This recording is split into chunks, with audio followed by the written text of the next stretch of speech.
The House of Mystery presents Inside Writing, the radio show where authors discuss their writing process in all genres. It's that time again. You are back in the House of Mystery, and I'm Al Warren.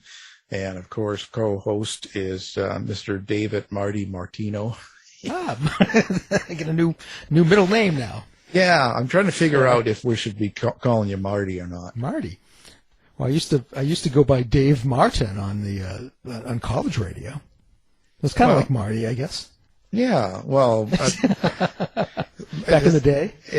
Well, that was back when, that was back in the 90s. Yeah, I was going to say a long time ago, But Mr. Martin, it sounds too formal. Yeah. Yeah, Marty's better. Marty. Fly Dave Marty. Pants. Yeah. Well, I mean, people like the Rose. I hear that. Yeah. David Rose. Yeah. A serial killer. Yeah, it seems like a serial killer. Hey, so that's Bob Saget. So you see how he died? You heard that on the news break. Eh? Yeah, he got hit on the head or something, or he hit himself on the... Yeah, he hit himself in the head and just went to bed, and I guess, blood formed on the head, and... Yeah. So it makes me wonder. Oh, yeah. I'm waiting for the conspiracy theorists. Yeah. And plus he had, I guess they say, he had COVID. So, I don't know who's going to kill him, but somebody did. Somebody had to. Hillary Clinton did it.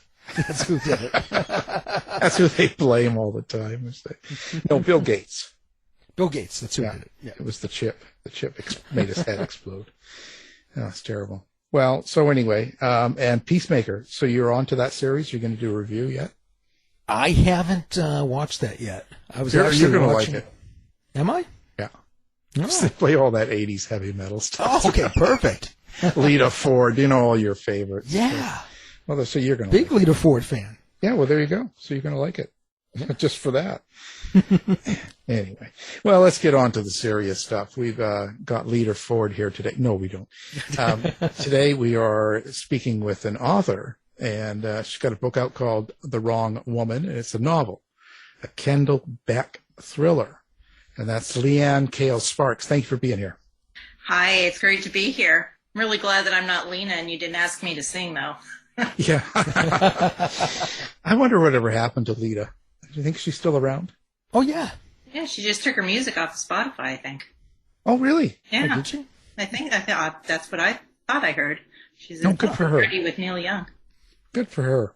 Yeah, we went on Spotify just so we took our show off. We weren't on, but we went on, joined it, and then I took it off the next day. Well, I'm Canadian, you see, so I'm, I've got to keep up the good work for old Neil.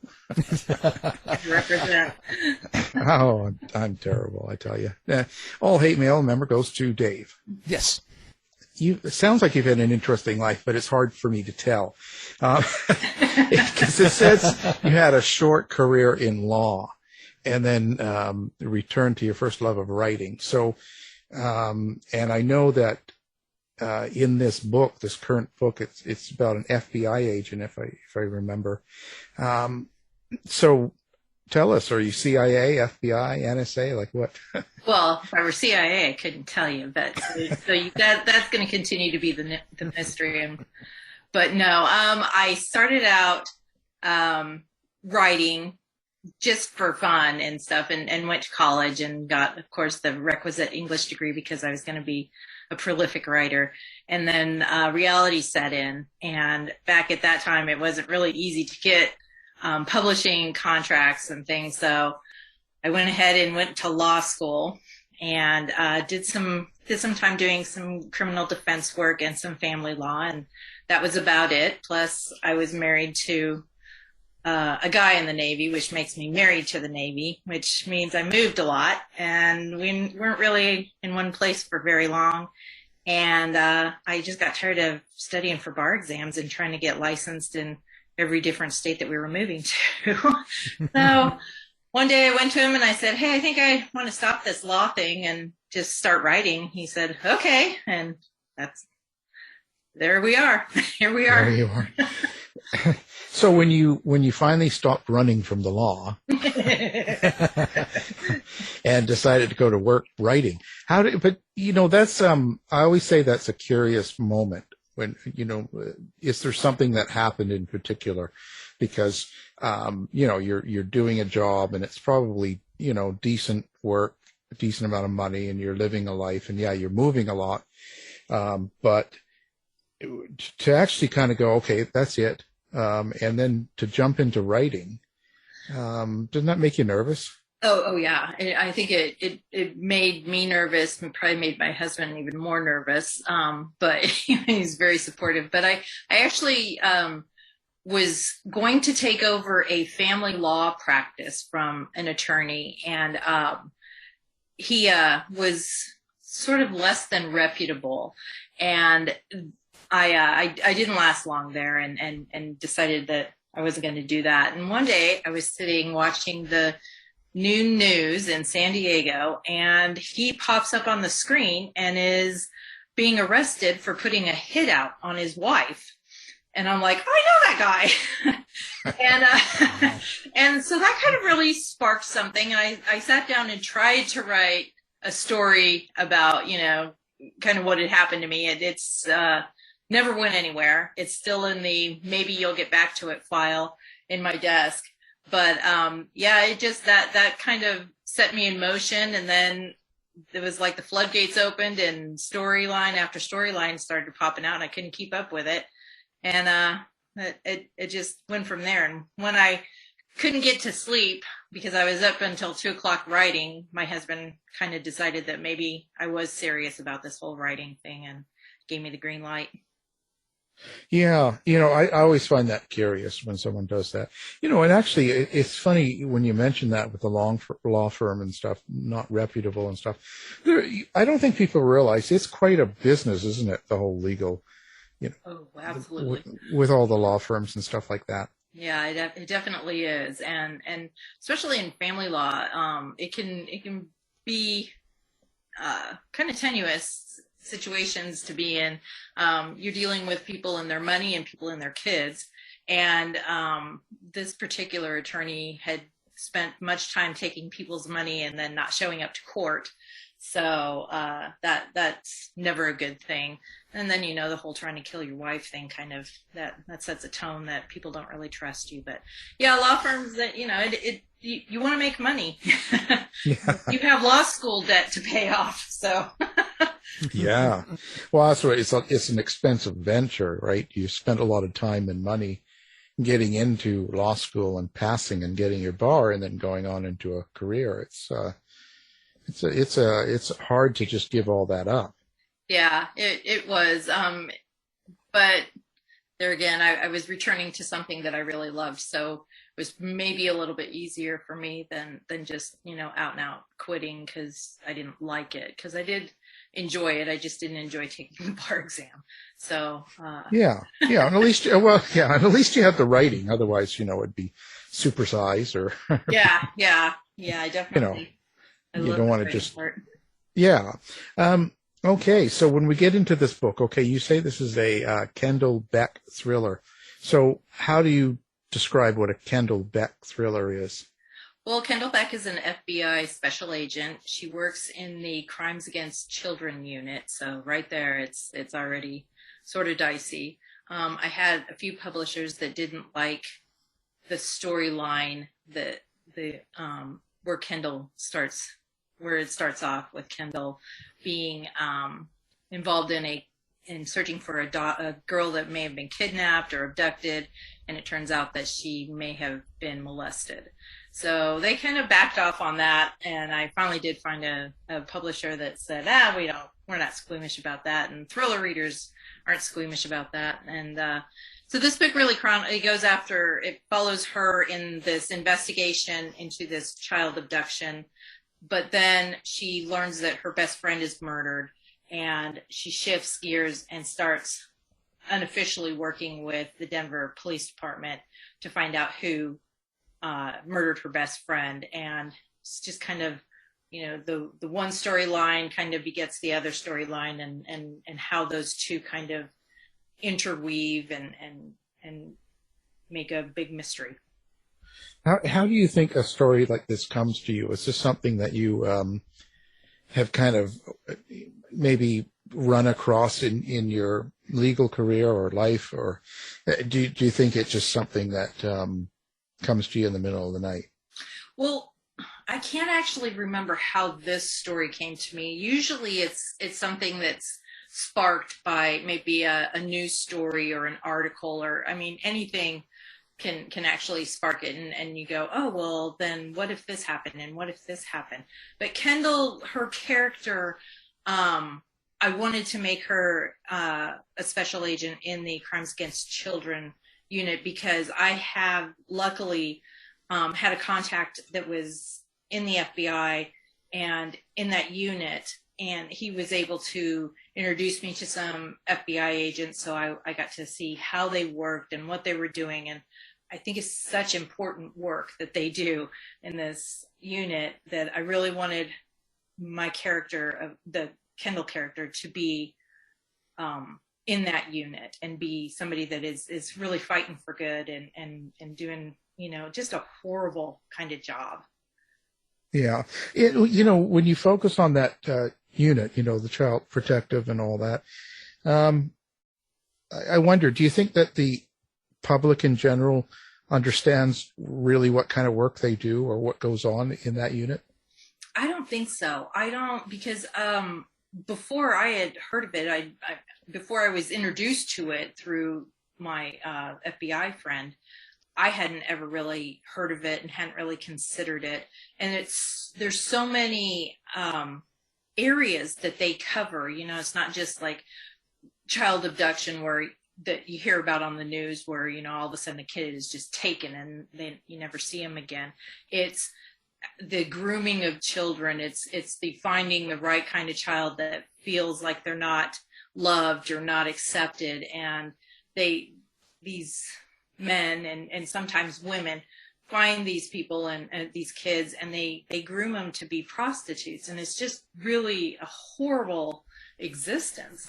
They get them hooked on drugs, and it's just not a good thing. And so I wish that more people understood what this unit was doing. I know that they put out press releases sometimes, and there's usually annually they have a big roundup of these sex trafficking rings. And I was really surprised that they do this like at the Super Bowl. So expect something at the Super Bowl where they kind of go in and this is a big part of big events like this, where people go in and they can buy children. And it's so I wish there was more that they could say about it, and it could be more, known, so people can take better care of watching out for these things and seeing what the FBI is actually doing, because it is important work, and I think it's really kind of hard work for them to do, and not many people want to get into it. Yeah, and one of my books I wrote years back was In Chains. It was about trafficking, and there were so many things going on in the U.S. like that, child trafficking and kind of like you were describing. And I was surprised when we were doing promo for that book how many people were like, their response was, that doesn't go on here. That couldn't go on in the States, or that's not real type thing. And it's like, no, there's a ton of it happening right now. Yep. That's why I put this, I wanted to put the setting in Colorado because that's where I'm from originally. And I wanted to do it in Denver because there's a big, there's two big interstates that go right through there, 70 and I-25. And it's lots of trucking, there's lots of traffic. And those are the areas where this sort of thing happens, where, these major highways and stuff. And so I really was I'm amazed at how many people don't consider that either. And I have 3 girls. They're grown now, but still there's a lot of, be aware of what's going on around you. Just be aware of, you have to take care not to do certain things. And like most kids, they think, that won't ever happen to me. And it's really hard to kind of get through to people that, yeah, this kind of thing can happen. And once it happens, then it's too late. Then it's too late. You can't go back and say, oh, I should have, I should have done this. I should have warned them about that. I shouldn't have let them go here by themselves. So I think it's important to kind of get it out there. And I'm happy that Crooked Lane let me go down this line, this storyline, because I think it is important for people to consider that it can happen to any child. It can happen to anyone. And it's a big business in this country. Well, with your research into child trafficking and your writing, is it hard for you really? Do you need to decompress from researching and writing about stuff like this? Yes, that's why I have a very good wine collection. That's the way to do it. It does, yeah. It's coffee in the morning, wine, after coffee. But yeah, it can get really tedious sometimes, and it can get just depressing to consider. And so I know when I'm getting too far down that road of where I'm getting too involved and I need to take a break because it's just too heavy. And so I'll, leave my office and go and usually now my husband works from home, so I can go and talk to him and stuff. But, and it can get really hard to go down, but sometimes when you get into the research, you just keep going and you keep going and you keep going. And, hopefully you don't get too far down that road to where it just gives you nightmares. I haven't been there yet, so I'm glad about that. Well, it'll come. I'll warn you now. I mean, I've done, I don't know how many, 26 true crime books or something. And I think what it is, to be honest, is you are dealing with the negative element of human, you see, you're constantly dealing with what people do and you just don't understand. You go, why? This is crazy. That's terrible. And you kind of go over it and over it again. And if you get a lot of that, I think the only way out of it is to drink a lot of wine. No, is to, no, you got to find good things that people do. Yeah. You got to look for some positive on the side as well to kind of realize that, it's like I see this with police and different law enforcement that really get involved in cases and they start acting like everyone is bad because that's all they're dealing with. So it's hard to pull yourself out of that. So you just have to be drunk. Yeah. I think where I may have an advantage over you is since you write true crime, I'm still in the fiction, so I can still kind of lie to myself that it's, this isn't real. This is a story I'm making up. This isn't, I'm trying to make it as, salacious and gasp worthy as I possibly can. So I can kind of pull myself back out of it. I can't imagine writing true crime and researching and actually writing about and getting so involved in. I mean, the amount that I get involved in a fictional character, I can't imagine what it's like to do it on a true crime side. So kudos. Yeah. No. It's got its moments. It depends on the case and it depends on how far you go in. If you're meeting the killer and you're meeting the family of the victims and all that, when you're going through all that, because you have to kind of bounce off of their emotions. So, it's unusual. It usually bothers you after. Yeah. More than at the time. For me, anyway. I mean, everyone's different, I guess. So, is that kind of the subtext or something that you want people to get? So, if I pick up The Wrong Woman and I read it, there's the story and there's all the salacious details and all this thing going on. But after I read it, is there something you're hoping I take away from the book? Well, the main character goes through a lot of growth, sort of. She learns a lot about her best friend in that she didn't realize a lot of stuff that was happening to her. And Kendall Beck as a character, she takes on a lot of what is happening around her and to her, and thinks that she is failing. So, I mean, I would love if people would become more aware of the sex trafficking side of it, but that's really kind of a minor subplot in the book. The overarching plot in the book is this relationship she has with her best friend, who's now dead, and she's realizing that there was a lot of stuff she didn't know while she's trying to find who murdered her. And it starts bringing up a lot of things from her past, where she had dealings with a serial killer, and kind of tried to help a girl that was the serial killer's victim get away, and failed her. And so now she has this constant feeling that she's failed everybody in her life, that in some way she's failed. And that's really kind of what keeps driving her. And it's kind of sad, because it's also, it drives her forward. But if she would just take a step back and realize that she didn't, it's not all her fault, then she might, be a little bit happier, and not take on the burdens of the world. But then again, that's really what drives her and makes her a good FBI agent. So it's kind of, Yeah.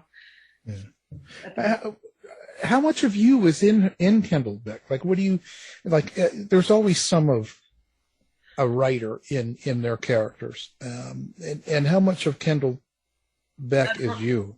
All of her sarcasm is me. Other than that, I'm not real sure. But yeah, she's got a sarcastic, quick wit, and I think that pretty much is me. But mostly, I think it's somebody that she's very strong. So it's somebody I wish I hope I'm like. But yeah, other than that, I think that she's just kind of this compilation of a lot of strong women that I know. And then of course my contribution is the sarcasm, and drinking of the wine. Yeah, well, that's important too, right? It's big part of the personality. Well, I just wonder. So now, a lot of fiction writers say to us when we're interviewing them that they have a unique relationship with their characters, and sometimes they'll describe them as children or friends or family. I hear all sorts of descriptions. How would you describe your relationship with your characters? Yeah, you do start actually feeling like they are living, breathing people that you just never actually see. And when you start seeing your characters, then you need to back off from the wine a little bit. But but no, I think that it's the kind of the relationship between her and everybody else that kind of that's where I feel close to her, in that the friendships that she has and the way that she responds to people. But yeah, she pretty much just lives in my head, but I do feel kind of like it's somebody that I know, that she could be a person that I would be friends with and know and stuff. But so far she's just in my head. Well, I find your prose, very rhythmic, very readable. Do you hear the rhythm of language and as you're writing, and can you hear Kendall and your other characters, or do you experience her and your other characters in some other way? No, I really do hear them. I hear their voices, and yeah, when I'm writing, there's definitely a flow to it, and I can. A lot of times I'll be doing mundane stuff, and a scene will hit me, and I'll be like, oh, I got to write this down, and I want to make sure I get that in, but most of the time when I'm writing and you just have this really good flow going, it really does feel like there's just like it's choreographed, and you just kind of know it, and it's an odd feeling, but you really feel in the moment, and you really feel like, oh, I got this, and it just flows along and feels like it's being choreographed, and everything is working together, and the voices are there, and I think that's really how I can make the dialogue between them hopefully feel real and like it's an actual conversation that people could have outside of a book. Because I hear them in my head and it is so different. Are you planning, because you say this is a Kendall Beck thriller, is this going to lead to a series with Kendall Beck?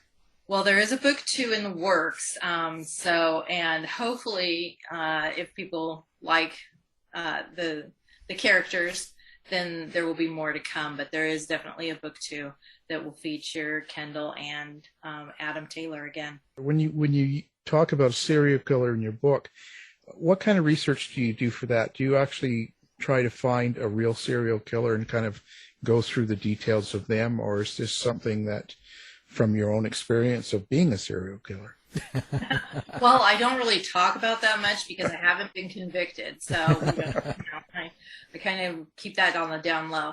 But no, I do research a lot. I do have books on serial killers. Probably the person I go to most for reference is Dr. Catherine Ramsland, and she wrote a book about BTK, and she's really kind of very much a person that understands serial killers and what they're thinking and why they kind of why they do what they do, knowing that, you know, while we say serial killers have kind of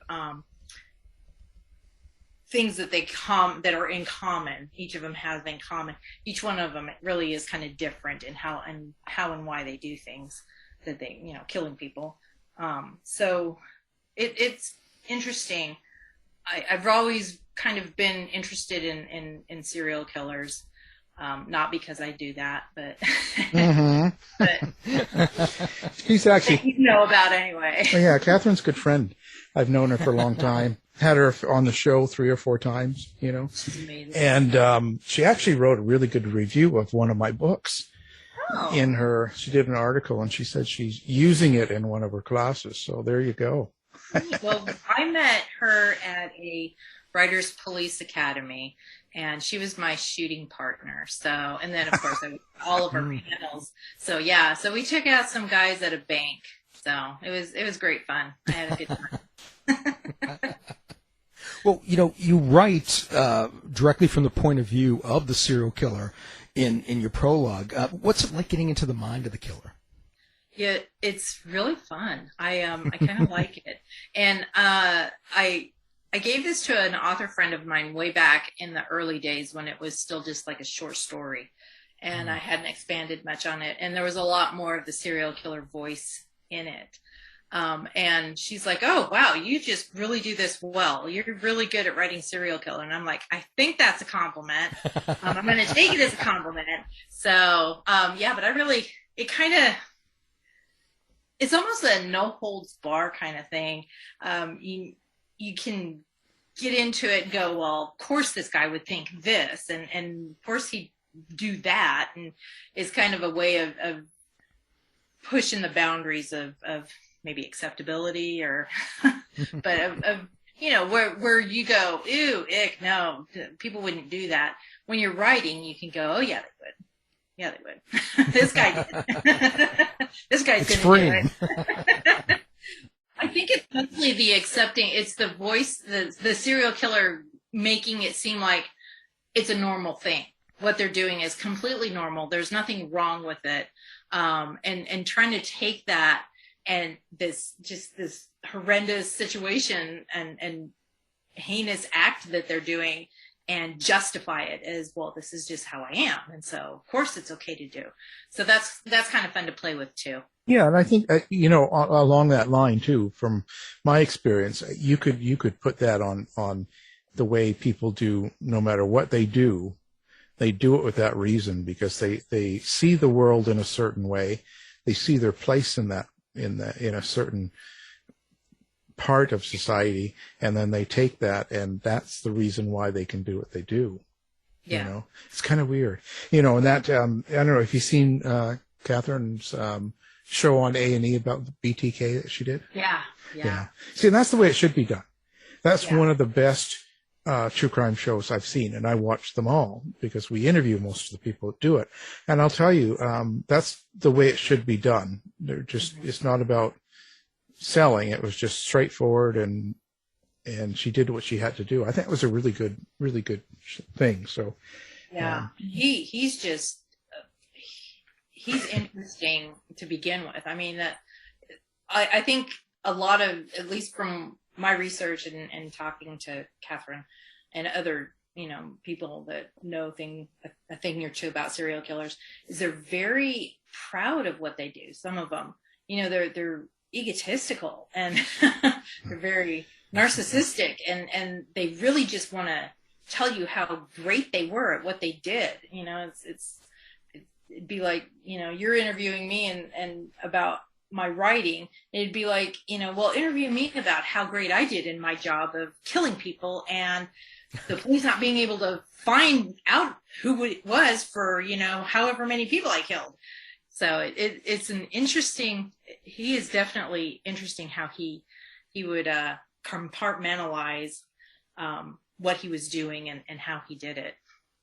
Yeah, it's a really funny thing that she when she interviewed him and she was talking over the 5 years, and she would ask him how he saw himself and stuff. He saw himself like Britney Spears, eh? Mm-hmm. Yeah. Isn't that, I just say, holy cow, that's so crazy. Yeah, I'm a rock star at what I do. Yeah. Like, okay, good for you, buddy, but we're gonna lock you away for right now. Yeah, it's crazy, Yeah. and hey, that's what we deal with. But now your other main character, your detective Adam Taylor. Now, where did you get him from? Is that like your husband kind of turned into detective? No. You shouldn't. Now, I could cut that out because you certainly don't want to be laughing like that. No, he's definitely not my husband. I don't know where he comes from, actually. I wanted somebody that would play off of Kendall, but I wanted Kendall not to be, I didn't want there to be, first of all, I didn't want there to be any sexual tension between them. I didn't. And I just wanted there to be like this camaraderie between the two of them. But I wanted him to be kind of like taken aback by her a little bit. So, not expecting her to be as tough as nails maybe as she is. And she kind of says things like it is. And I wanted him to be like, I wanted her to have the upper hand a little bit in the relationship, and him kind of sitting there going, what in the world have I gotten myself into? So I'm not really sure who he is. He's probably somebody I've met in my past that I've forgotten about, and he snuck back in there. Oh, so you see, we're getting to secrets now. Yeah.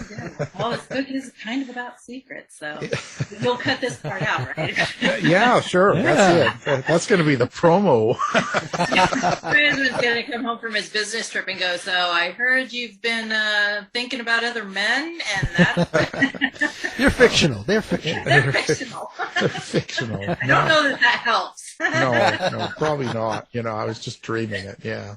It was all a dream. No, well, that's interesting. So do you find characters or supporting characters and that from places and people you've seen? Do you go out to coffee shops and you kind of peruse, or hanging out at the mall? And where do you get all these other characters?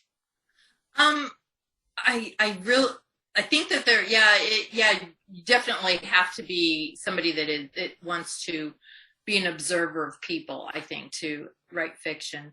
I love going to coffee shops and going to when you could go to the mall, the airport, places where people kind of sometimes will let their inhibitions down a little bit, because you can sit, like in an airport, you can actually sit there and watch people walking by and having conversations that, they don't take into account where they are and that other people can be listening to them, and they may not care because you're never going to see them again.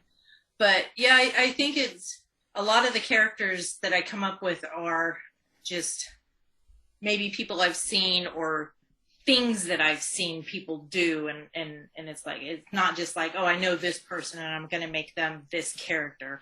It's more what you observe people doing, and then of course in your writer's brain you can make that go, well, what if this happened, and what if they're like this, or what if they have this secret life that nobody knows about, and you can kind of go down various little avenues on that, and make a pretty interesting character that isn't anybody that's real to life, but just kind of a compilation of things that you've seen.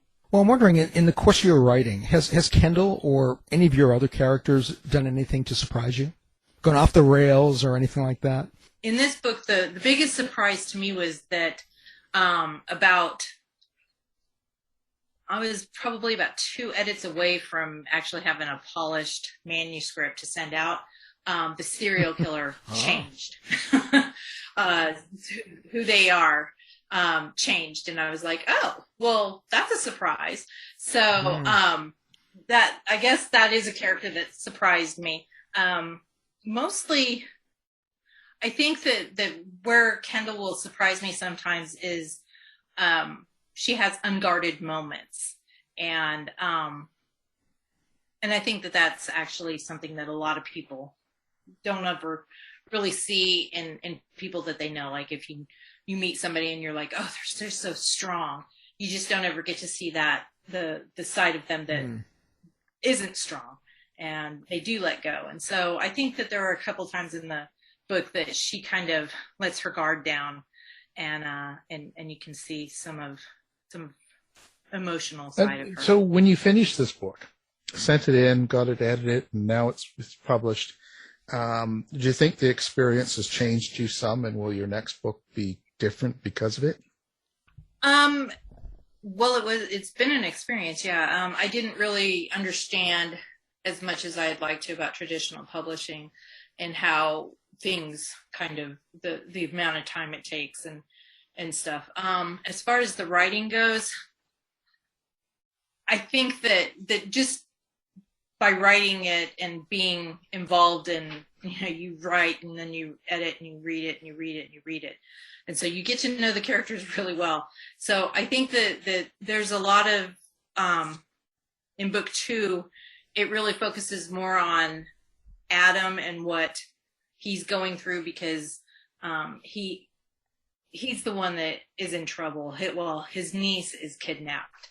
And so Kendall comes in and helps him with that investigation. And so it's more of an emotional roller coaster on his side in book 2. So we'll get to know more about him and his family and some things going on. And then how that relationship between Kendall and Adam kind of grows, and their friendship grows, and things that actually happen in real life with friends where sometimes they just don't agree on how things work. And I think there's some of that tension that's going to be in this interesting book too. Any influences that help you when you're writing? Oh wow, I am a huge reader, so I love anything by Harlan Coben and Karen Slaughter and Lisa Gardner and Tammy Hoag, and the list goes on and on. But I really think that I love Harlan Coben and Karen Slaughter because I think that they kind of gave me permission to actually make characters that talk like real people, and that they have these issues and stuff. So they're not perfect people that come in, and I think I think those are the two that have really. Oh, and don't forget me. Writing. You always mention me. Well, and you. I was just speaking on the fiction side of thing. On true crime, it totally you. I'm going to get a complex. You. Nobody mentions me. I tried to pitch you in the back of my book, and they said no, because Alan will get a big head, true. So we can't. Yeah, that's it. That's Al. Yeah, that's me. Wow. So I wonder then too. So any of your fans or people that read, What do you think influences you that would really surprise them? Like, are you listening to ballet or heavy metal, or is there something you do that sort of would be out of character for the books you write? I can only write to classical music. So that would probably be a big surprise. So, I'm writing about people being murdered in various ways that are kind of disgusting. And I'm doing it to classical music. So I can never write with music that has words, because then you just start singing along and you can't have that. So yeah, I think that would probably be it. I also have whiteboards everywhere. And it's this really cool stuff that it's like peel and stick whiteboard, and it goes on all of the walls I can get it on. And that's how, because I'm an uber plotter, so I plot everything, and I replot it, and I get down into the minutiae before I can actually sit down and write it out. And I think that works for me, because then that gets me into that flow where I can just write, because I know the story, I know where it's going. And so I usually have like 3 walls of nothing but whiteboard. So, and notes all over it that nobody will ever be able to understand. Well, I was wondering if the reason you can't listen to lyrics is because they kind of drown out the voices in your head. That's what it happens to me. Probably. Kendall be yelling at me, "Hey, can we turn the music down a little bit, and can you listen to me? I got something to say." Well, you acknowledge Crooked Lane as helping you to, I think you said to, make the book better than you ever dreamed it could be. And, I think people don't know that, major publishers used to do that, and they used to really work with a writer, and, that they felt had a lot of promise, and they'd really work with them to build their career. And it looks like that's what Crooked Lane is doing, so that's very heartening to see. Yeah, my developmental editor, Terry, over there, she was great, because the book actually came to her, and it had the serial killer's voice throughout, and she said, it's good, but it's not, we can't have it in the book that much, because then you can it's really hard to have that voice in there and not give too much away. And I wanted there to be a pretty big twist at the end of who this actually is. So we had that discussion. We had the discussion of how the relationship between Kendall and Adam would go, and she was very receptive to me saying, I don't want there to be a romance there. I just want it to be a friendship. I just want them to have a good working relationship, and not bring in the business of romance. I mean, that could change down the road. We could 6-7 books down the road, she may come back to me, or I may go back to her and say, hey, let's do this. But the whole team over at Crooked Lane has just been, especially since this is a debut novel for me, and the first time I've traditionally published, so I don't know anything about what I'm doing.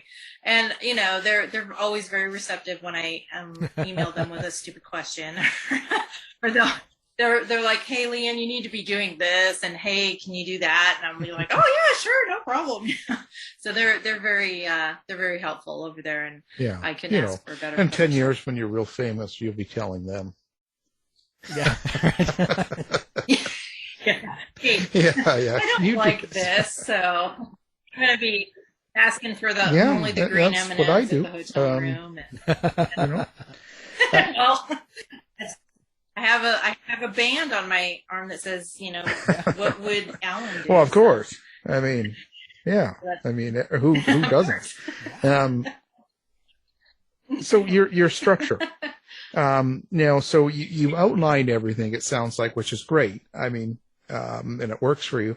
But are you the type of person that can just turn it on? So you've got nobody in the house, or you've got some quiet time. Can you just go, well, 11 to 3 today, I'm all alone, I'm going to write, and can you just sit down and write? Or do you have to be in a mood? Sadly, I have to be in a mood, and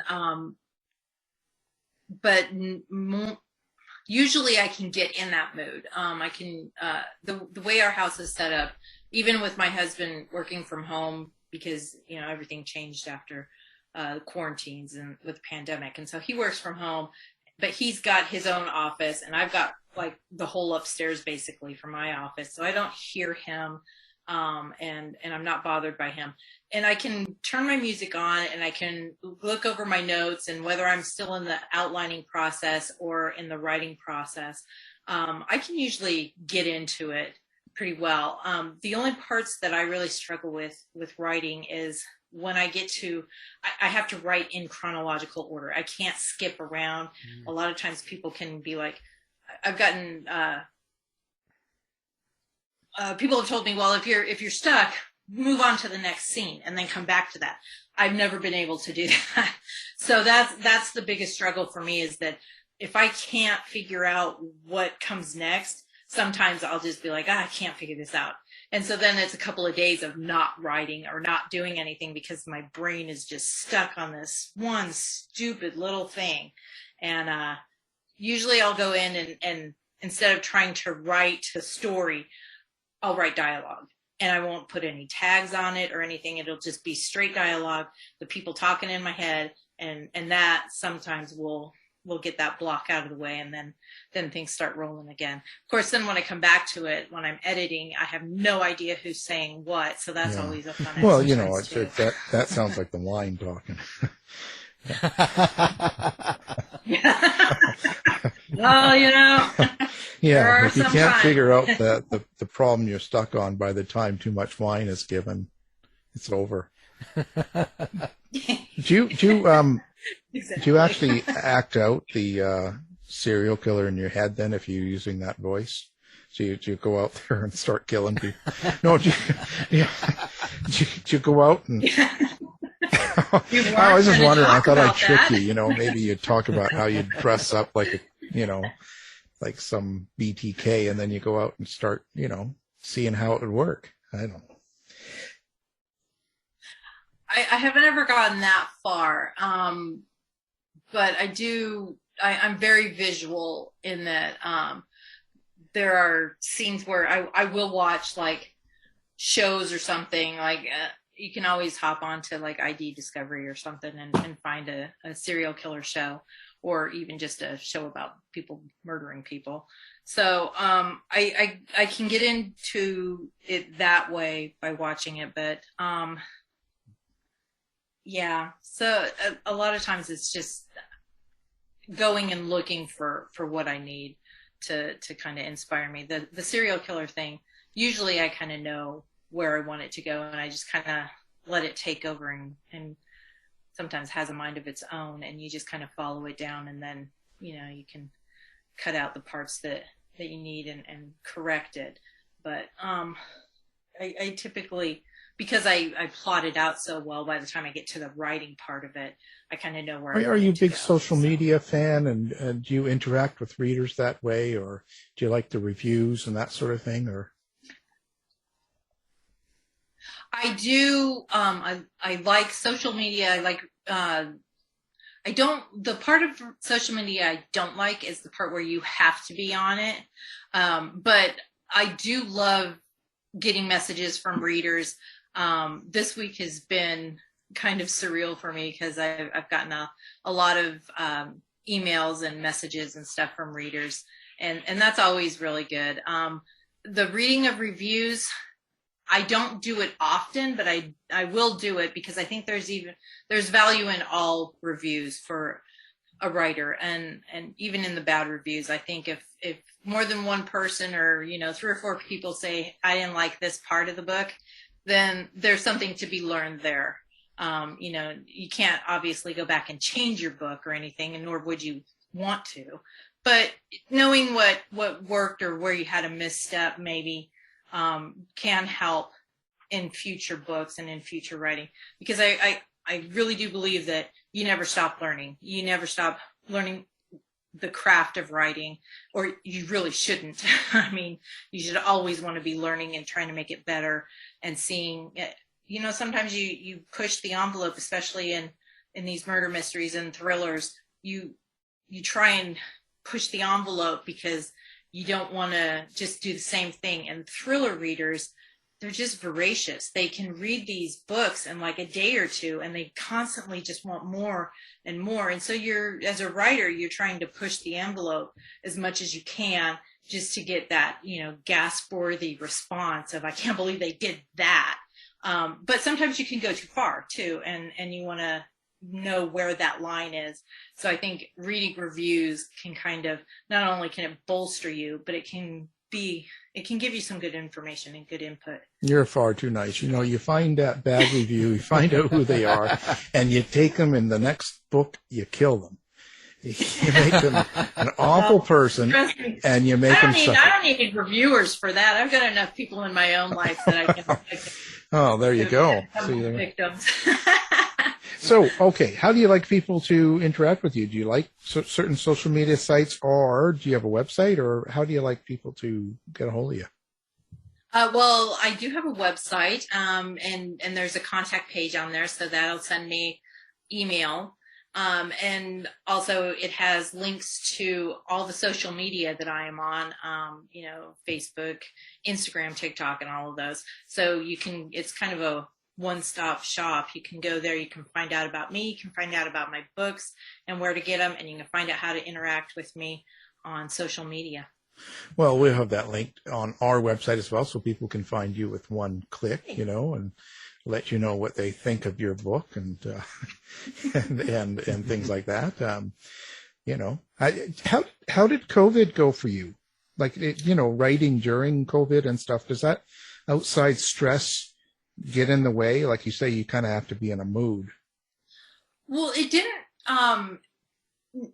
COVID didn't actually bother me because I was so used to working from home anyway. So, and I don't really leave the house that much as it is, except to, run out to the coffee shop or something, or go to the grocery store. But, so it didn't affect me that way. It was more, having people in the house all the time. Like I said, my husband, he was home all the time, and my eldest daughter, finished up her master's degree in Scotland and came back, and then COVID hit, and she was stuck at our house. And so she was there for about a year. And that was difficult because whenever you have a child come home, who's lived on their own, there's a little tension there. So I think it helped, but it helped me in that, because she was there, she also is a writer, she writes nonfiction, but we could bounce things off of each other. And so that was nice to have another writer in the house.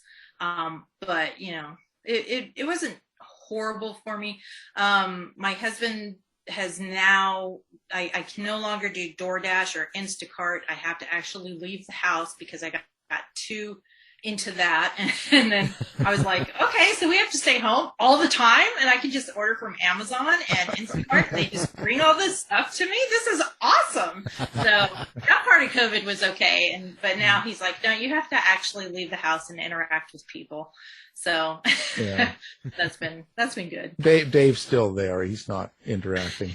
He's still ordering food and not getting up. He's really getting into this, Just telling you. Yeah. Well, now the book you have to buy. Now, everyone listening, you got to buy The Wrong Woman. It's a novel. It's a Kendall Beck thriller. Leanne needs the money. She's got lots of wine to buy. She hears a lot of voices, and she's hanging out in the coffee shop trying to figure out who she's going to write about. So she needs your help. So don't forget that. So that'll be up on our site as well. So help. This is a GoFundMe. Well, so the book we're talking about, The Wrong Woman, and the guest is the author, Leanne Kale Sparks. Well, thank you for being here. Thank you so much for having me. I had a great time. Thanks, Leanne. Tired of wasting time trying to decide what to watch on your streaming service? Go to our website and look for the Martino movie reviews. To find out more about our show, guests, or to listen to past shows from our archive, please go to www.houseofmysteryradio.com. Show's over for now. Was it as good for you as it was for me? Well, good night. This has been a production of Something Weird Media. I'll be back.